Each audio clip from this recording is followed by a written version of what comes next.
Welcome to Stryker Project's first devlog.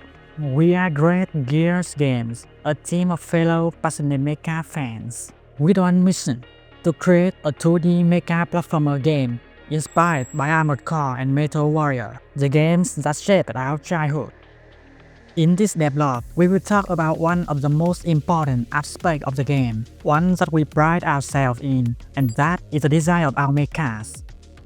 Stryker Project's gameplay is all about piloting a ton of kilo mecha to fight the enemy. The mecha, named Stryker, is highly configurable with interchangeable parts. Players can swap in parts that switch their playstyle as they progress with the game.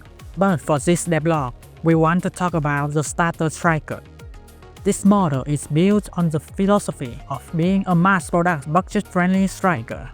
This also aligns with our intention of providing a balanced starting option for the players. I avoid making it overly blocky or heavily armored, incorporating exposed mechanical detail to give it a raw, utilitarian feel. As a classic humanoid mecha, its leg and body are designed to convey a sense of mass and weight at a single glance. Hi, I'm Hiro. I'm Stryker Project's lead designer and pixel artist. For Stryker Project art style, we choose a PSX-inspired pixel aesthetic as a tribute to the games we play in our childhood. Through testing, we decided we would design our game around a 640 by 360 pixel resolution. Compared to the 8-bit version that we went with in the Mecha 6, this time we have enough headroom for more details and depth to Stryker design. When I started drawing the first sprite, one of the hardest problems was to deliver a heavy and rigid feeling.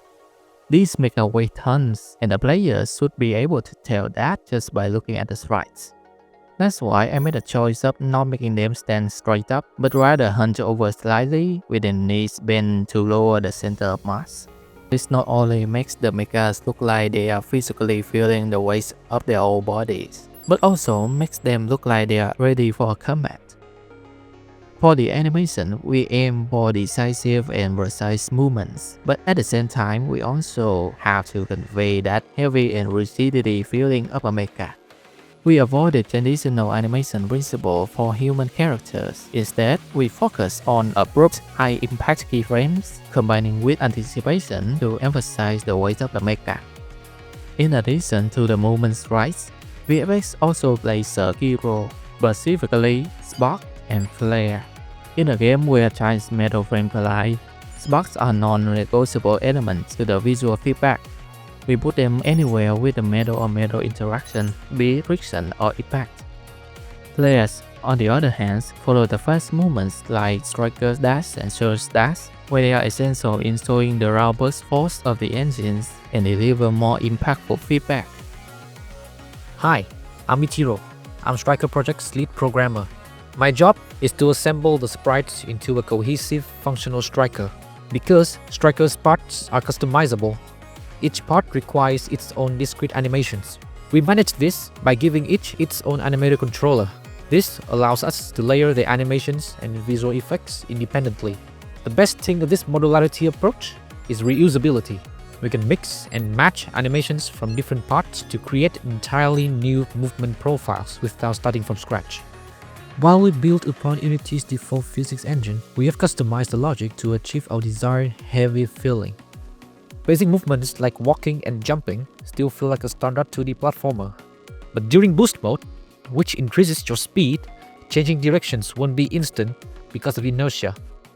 Fast movements like dash, surge dash, and wall kick also have some startup frames to build anticipation and impact. Furthermore, landing from great heights without boost will result in a heavy, punishing landing. We are piloting a tons of kilo metal frame here. For our part system, we have developed complex formulas that aggregate individual part stats, like mass, thruster output, or jump height, into the final gameplay variables. Tuning this to match our design document involves a constant loop of testing and refining our formulas.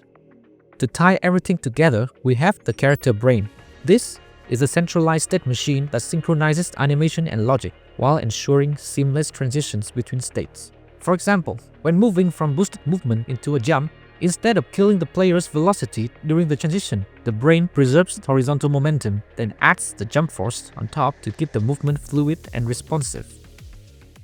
Finally, this is our result.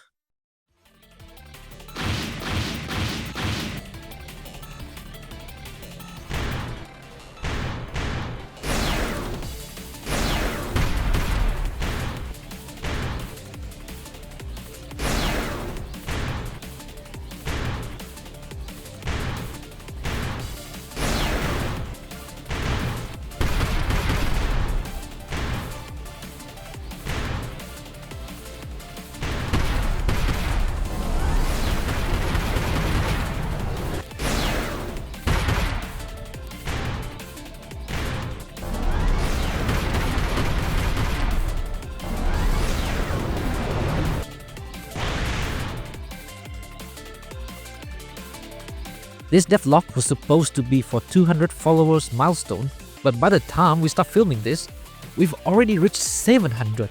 Thank you very much for the support. If you haven't already, follow us on X for more progress update. See you in the next one.